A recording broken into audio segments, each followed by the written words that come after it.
No name, red shirt guy, he's not big enough. He's not gonna make it. Howdy. You know, that's quick question. Close. I can't remember what the round that is, but they're all pretty good.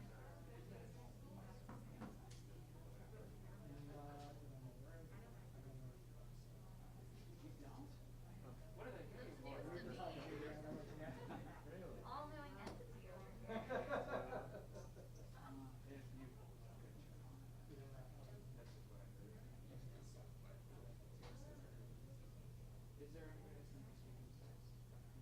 If needed, we've got a number of people here to support it. Needs on things. Got the staff here. All right. Try to cover it. I'm just gonna be honest with you about abortion rate penalty. Yes. Easy for us. Yeah. So no trials. We have some algebra questions. And I want to ask her what her policy on Israel Palestine is. If she could just How we're bring that ending around. war. Yes. Where we're going with world peace. Just So the no easy, trials. We got a trigonometry question to talk about. Yeah, trigonometry question. I want her to talk about inverse matrices. Her specialty, I think, is early childhood, maybe not trigonometry. We have some trigonometry people.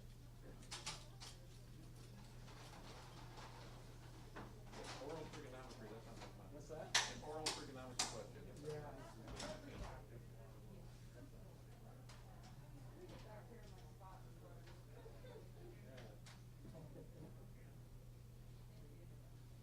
You have more cameras than stations. We have one of our own. We still have more cameras.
Mic check 1, 2, 3, 4, 5, 6, 7, 8.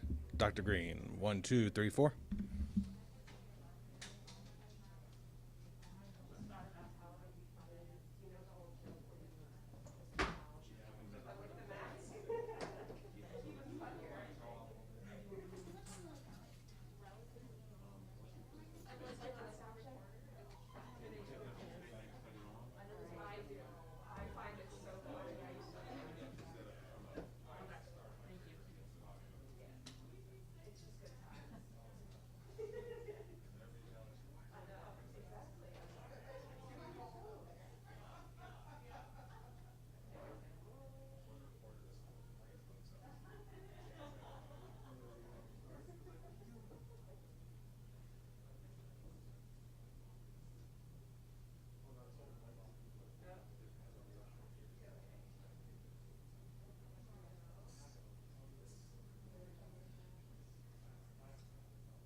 Good morning, everyone. I appreciate you guys being here for our kind of back-to-school news conference. I also appreciate everyone's patience.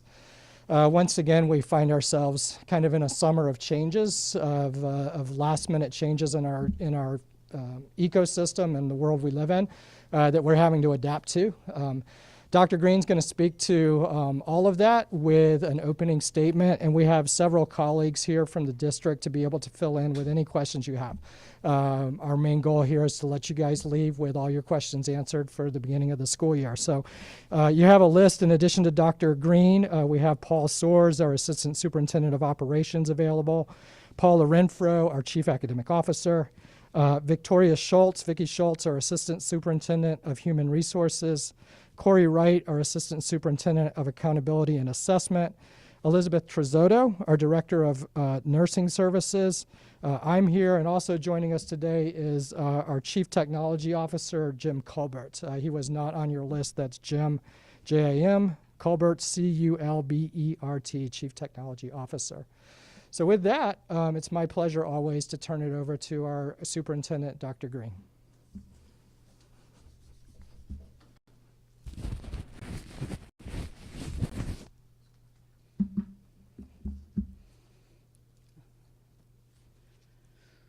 Good morning.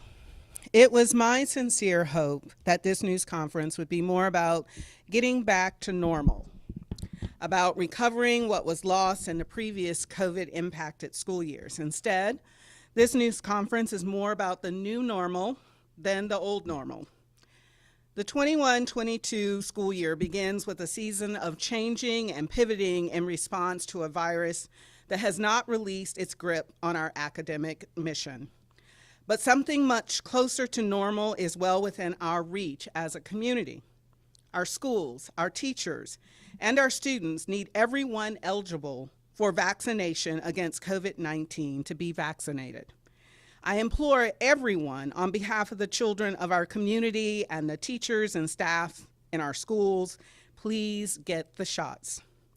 A vaccinated populace is our best strategy for giving today's children the kind of school experience we all want them to have. While vaccinations are clearly the gold medal strategy, face coverings get the silver. Our elementary students and some of our middle school students are not eligible for vaccinations. Face coverings are the best way for them to protect themselves and protect others around them, including our educators. I challenge all of our families to the simple act of kindness of having all children wear a mask covering for their protection and the protection of our teachers, staff, and other students. Last year, our main goal was to implement strategies to keep schools open and students engaged. With few exceptions, we were successful. Now, this year, That is our same goal, but this variant of the virus may make it even more challenging than last year. While our students did as well or better than students around the state last year, the learning loss experience as a result of the pandemic cannot be ignored. To succeed academically, we must have our students in school, and that leads us to our broader response to the pandemic. Within the latitude we have, we will work to make our school environments as safe as possible to keep our students in school as much as possible. So I'd like to share our strategies. Number one, as stated, we will strongly encourage all students to wear face coverings on buses and indoors. We will require employees to wear face coverings at least through September 3rd. Daily cleaning and disinfecting of high touch points will continue. We will continue to spray surfaces with an antimicrobial protectant treatment. We will have staffed isolated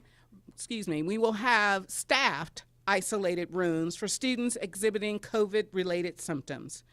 We will be implementing temperature checks, again, for elementary students only. We will emphasize hand washing and use of hand sanitizer. We are hiring additional nursing staff and school health aides to support every school. We are implementing free telehealth services with parental consent to give students access to health care. We will continue to use classroom and school bus seating charts to assist the Department of Health with contact tracing and to minimize quarantines. And beginning on the first day of school, we will again publish the dashboard displaying reported COVID cases impacting our schools so that parents can fully understand how the pandemic is impacting their schools of interest.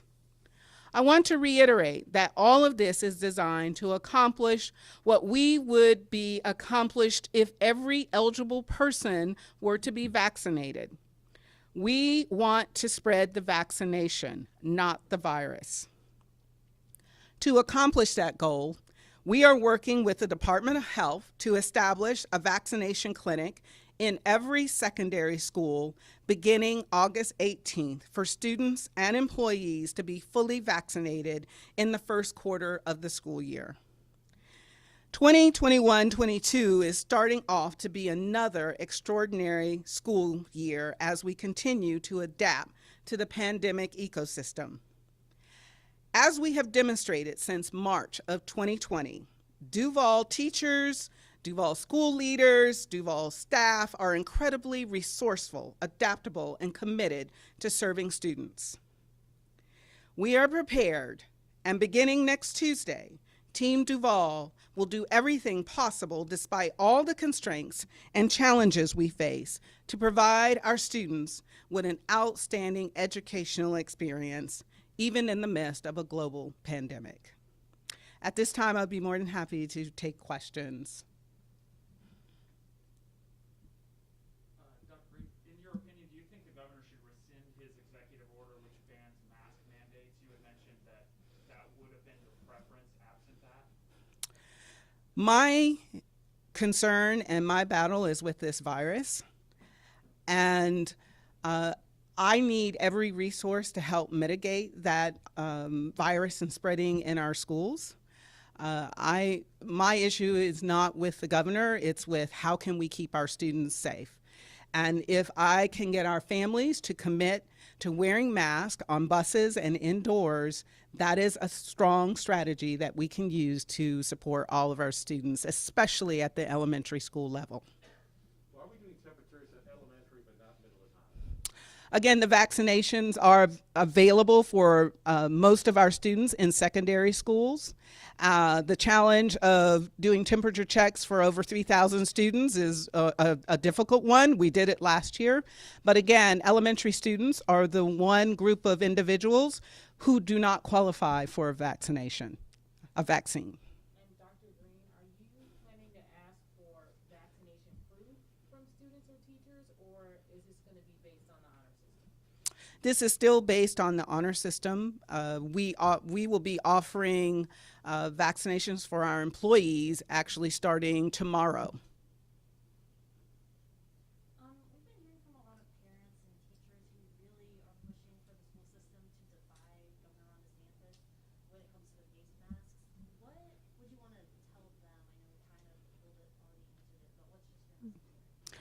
My message right now is that we are strongly encouraging everyone to wear a face covering. And I believe in our community. I believe in our educators and our families. And I'm strongly encouraging them to coalesce around this. We have a mask mandate for our employees through September 3rd, and I'm challenging our families to do the same thing. Has there been any conversations, or is there any contingency plan to bring back Duval homeroom as an option if COVID gets way out of hand? At this time, remote learning options are not available. We have DVIA, our virtual school, and many families have taken advantage of that. And I want to let families know that that option is still available until August 9th. So if they're considering it, they need to sign up for Duval Virtual School. However, our teachers will have their team pages set up because we may have to deal with classroom closures, and they know that they would convert over to what we call Duval homeroom. Yes. Specific thresholds that you have in mind in terms of moving to only virtual school for everyone or for specific classrooms, or is it for my case? We have a threshold for classroom closures, and it's in conversation with the Department of Health. They're really going to lead us in that decision when we would close a classroom. We also have to review the executive order because it talks about school closures in that executive order. Again, we're going to do everything possible if we need to quarantine a number of students. We are going to follow the lead of our Department of Health. Dr. Greene, right now, what percentage of Duval County Public School staff is vaccinated? We do not keep that information because they were not required to report. But we do believe a large percentage of our staff, our educators, are vaccinated. And we know that the past year, it was a trying year for teachers, staff, everyone. Are there concerns about how many teachers didn't come back from the last school year? Are there going to be enough teachers and substitutes to begin this new school year? We are concerned because this variant definitely has been moving through not just our community, but communities across Florida very quickly. And right now we don't know what impact that's going to have, but we maintain an eye on our vacancies. We maintain an eye on how many employees have to be quarantined. So yes, it is a concern, but we believe that our team has backup plans to support our schools and ensure that students are receiving a high quality education. Yes, ma'am. What's the thought process behind having staff required to wear masks just for a month? The thought process is that we want to open school up in a strong manner as we possibly can. And getting through Labor Day is a challenge pre-pandemic to ensure that we have all of our students in place, our teachers are in place, our schedules are aligned. And because of the executive order, it does not address with employees. We have unions that we work with our employees, and I want to give a shout out to especially DTU and our unions for being collaborative and supportive of this 30-day mask requirement. Can you talk a little bit about transportation? I understand that there's significant driver shortage, and there's, I understand, some expansion of routes as well on the part of drivers. How is that working? Actually, that is just a normal process when we do have a shortage of drivers, which that is a national issue, statewide issue. Many districts are indicating that they're having a driver shortage. So when you have that impact the routes, you have to adjust the routes. Again, we're going to highly encourage that students are wearing their mask when they're riding on a bus. And can you also talk a little bit about the notification process? There were some concerns last year about the speed at which the notification was getting out and to families, and the process had changed a couple of different times. Can you talk about how it's going to work this year? The Department of Health, that is under their jurisdiction of notifying families that may have been exposed to a positive case of COVID-19. They have their process of contact tracing. We will support them in developing the what they call the chart line that gives them the information of who possibly could have been in contact with an individual. But it is the Department of Health's responsibility to notify those families and determine who has to quarantine. How many students will be returning to brick and mortar, and do you have a number on how many just kind of left or went to go to a different virtual school or something? We have not finalized those numbers. We actually do not finalize that information until somewhere around the 10th or 11th day of school. But based on the preliminary information, the vast majority of our students are returning back to brick and mortar. Our Duval virtual school, pre-pandemic, the enrollment was less than 200 students. That has definitely increased, but we are prepared if the enrollment continues to climb. But I do not have final numbers at this time. Dr. Greene, you mentioned bringing back the dashboard again on the first day of school. How often is the dashboard going to be updated? The dashboard will be updated daily. It's a certain time in the evening. I'm not sure if it's 8 o'clock or 10 o'clock at night, but at either one of those time frames, it is updated, so parents can check it daily. Can you talk a little bit about how athletics is going to work as far as stadium capacity, and then also are there any requirements for coaches, teams, staff to be vaccinated or wear masks? We have our protocols in place for athletics. It is very similar to last year. We're highly encouraging mask and encouraging students to, it doesn't matter whether you play athletics or you're in clubs or performing arts, we're highly encouraging all of our secondary students to be vaccinated because they are the most social individuals and want to be social, and we want to make sure that we provide an environment that they can get back as close to normal as possible. How are HVAC systems doing ahead of next week, particularly at schools that are in the queue to receive new AC systems or repairs?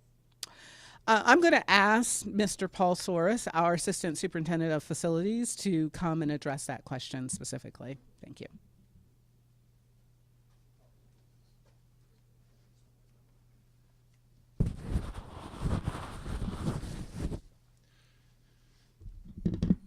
We're on schedule for completing HVAC work.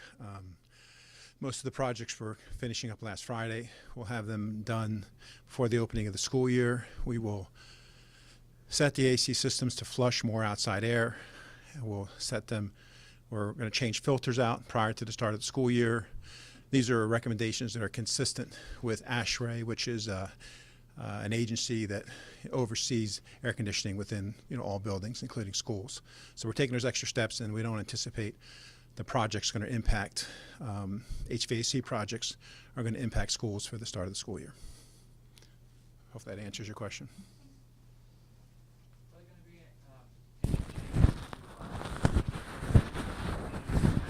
that sort of things that were in place last year? Currently, we are still working with our unions as it relates to COVID leave, so there is nothing at this time that is solidified.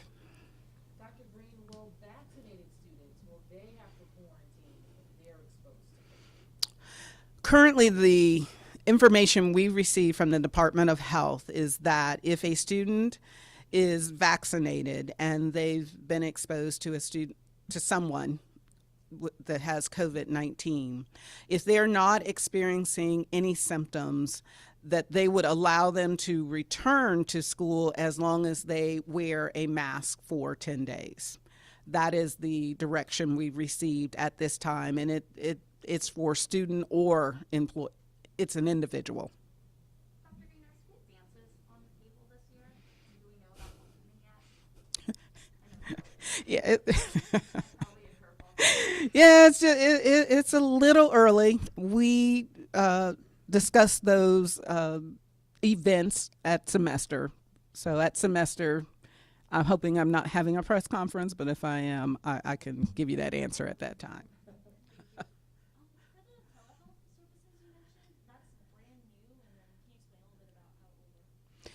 Yes, this year our board voted to implement telehealth services, and it is exactly what it is, that students can receive healthcare services from a medical doctor, and it's not only healthcare, it's also mental health virtually.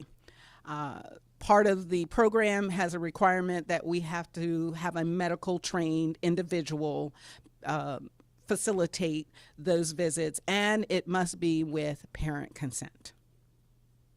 Will it be something that they have to sign up for, like an app? Parents, we will send home the parent consent, and parents have to sign that form that indicates, yes, my child can visit a telehealth doctor.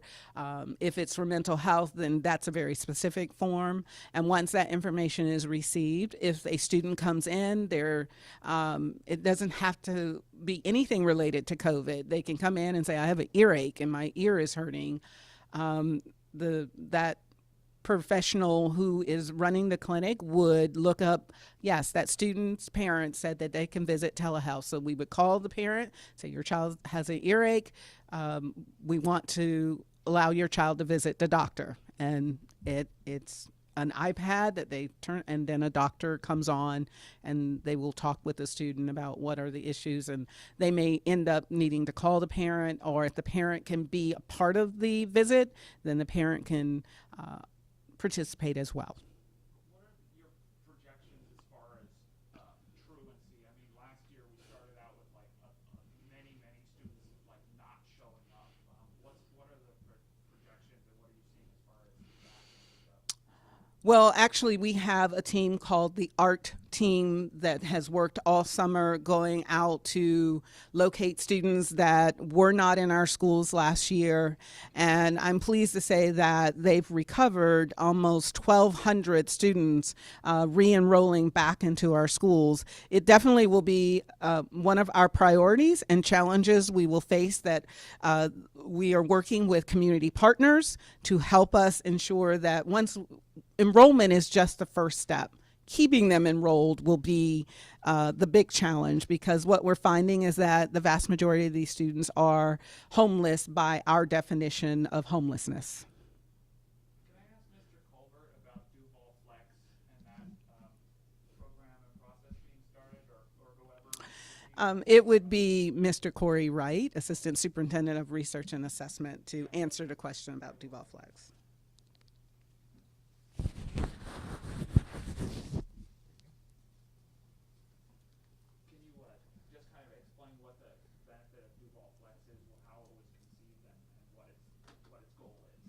Sure. Duval Flex is really a opportunity for students to take individual courses while still assigned to their current school of enrollment, similar to what students may do for an additional course with Florida Virtual School. So it's just housed under our Duval Virtual Instructional Academy and allows opportunities to take additional courses here or there, or maybe for homeschool students to take courses through our online platform. So it's an opportunity for students to gain additional credits or just experience a different type of class through the virtual setting. I also wanted to ask about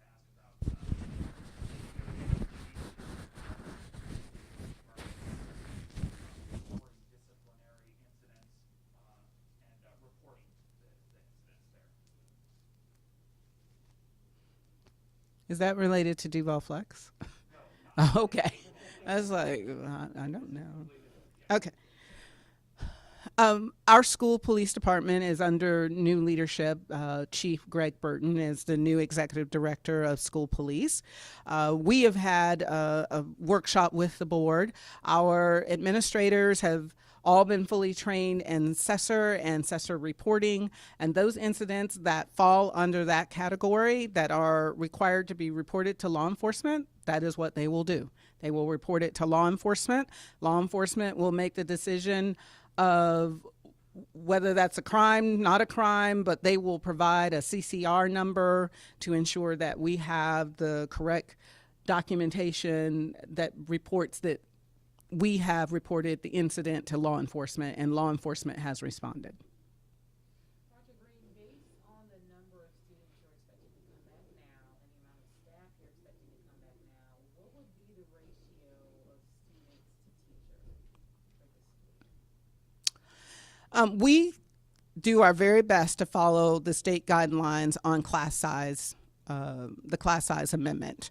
And so far, even last year, we met the class size amendment, ensuring that students in grades pre-K to 3, 1 to 18, students in grades 4 through 8, 1 to 22, and high school students 1 to 25.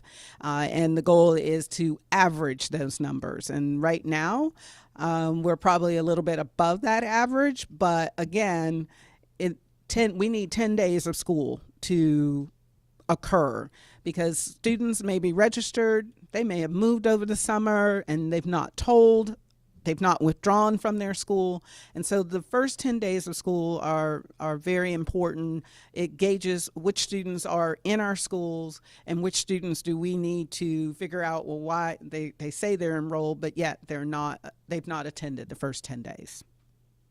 You mentioned that you're looking to staff up nursing positions. Are you able to share any sense of the number of nursing or medical staff that you're hoping to staff up on?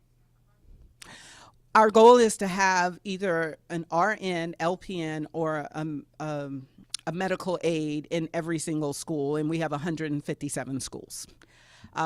Today, we're probably at 80%.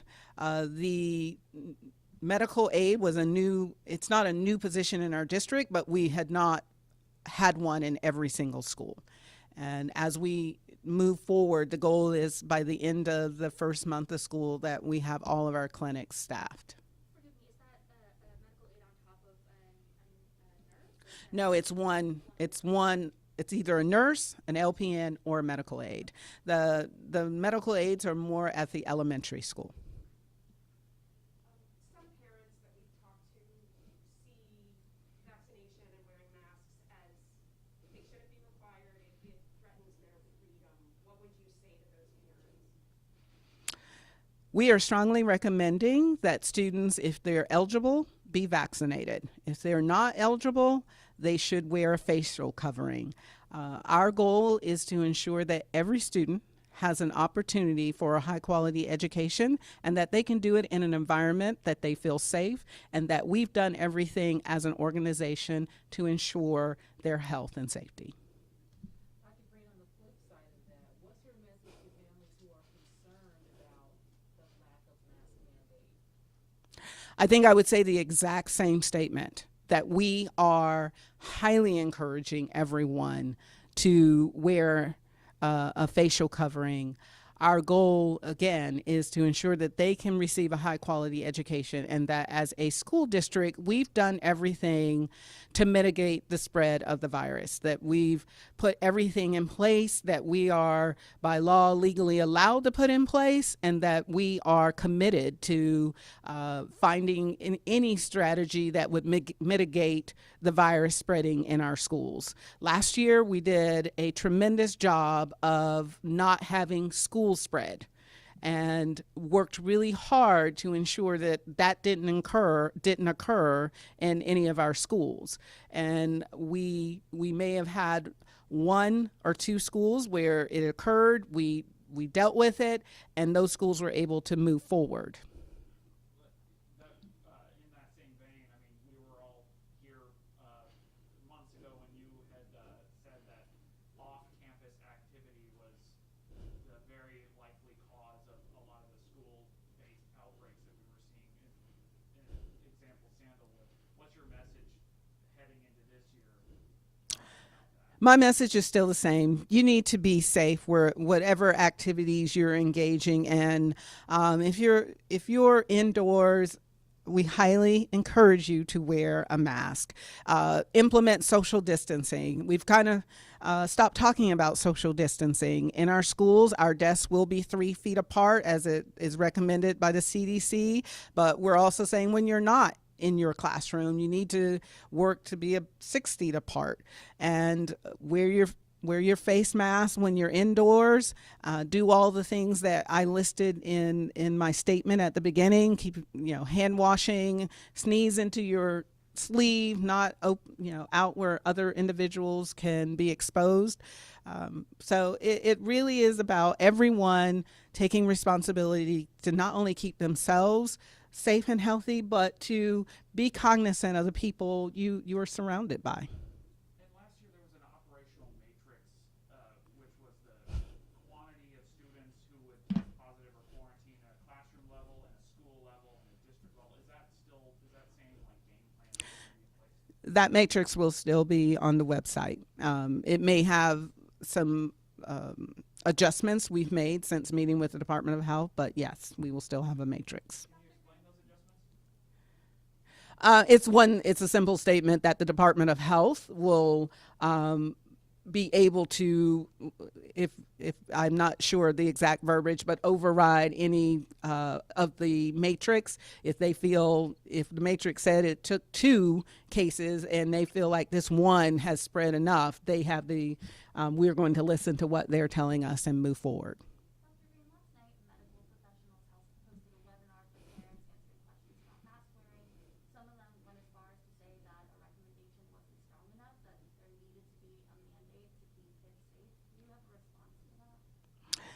Again, as parents share their views with me, many parents share their views with the Department of Education. They share their views with the governor. We have been given an executive order that will dictate what we can and cannot do, but I am still able to strongly recommend. I'm still able to model the behavior that I hope to see in my employees and what I hope to see in my students.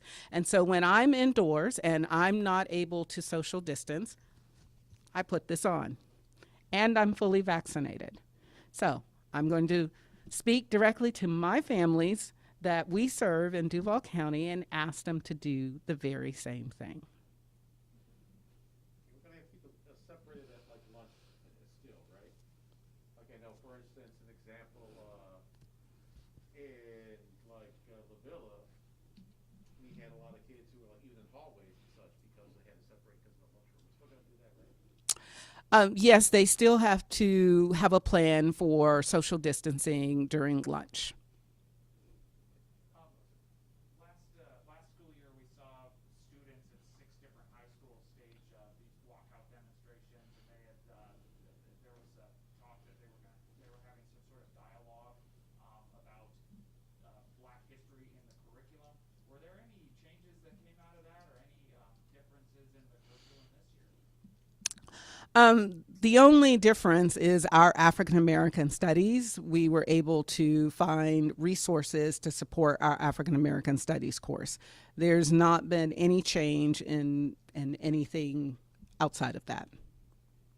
Dr. Greene, earlier you were saying that there is concern around the number of teachers coming back and having enough substitutes. You told me there is a backup plan. Can you go into a little more detail about what that backup plan is? Yes, that backup plan is the same one we used last year. Our district is fully committed to supporting our schools, and there were times that district personnel went out and subbed. Curriculum department under the leadership of Ms. Paula Renfro, specialists went out to support classrooms. Under chief of schools, we have personnel that can go out and support classrooms. And so we will use the same plan that we used last year. The specifics you mentioned about the Black History course, can you say what years those will be offered in, or what sort of how that's? Our African American Studies is offered at high school. It is either a year-long course or a semester course.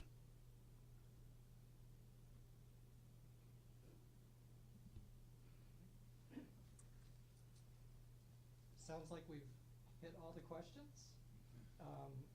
You all know we have a school board meeting here at 6 o'clock tonight, so I'm sure I'll see many of you back for that. I want to thank Dr. Greene for spending so much time with you guys, and hopefully we've answered everything. As you know, if there's other questions that come up, Sonia and Lorene and myself are glad to support you with anything that you might need. We look forward to doing that with you later today. Thanks again for coming. Good job.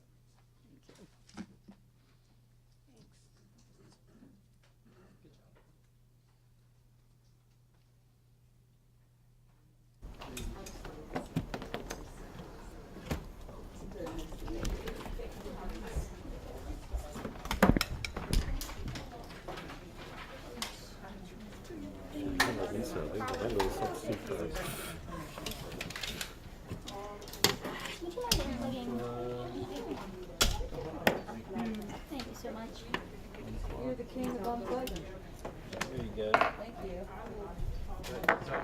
Yep. Oop, I got it. Trip everybody. Wow, getting knee cramps at the press conference. I see how it is. Shake out the competition. Media.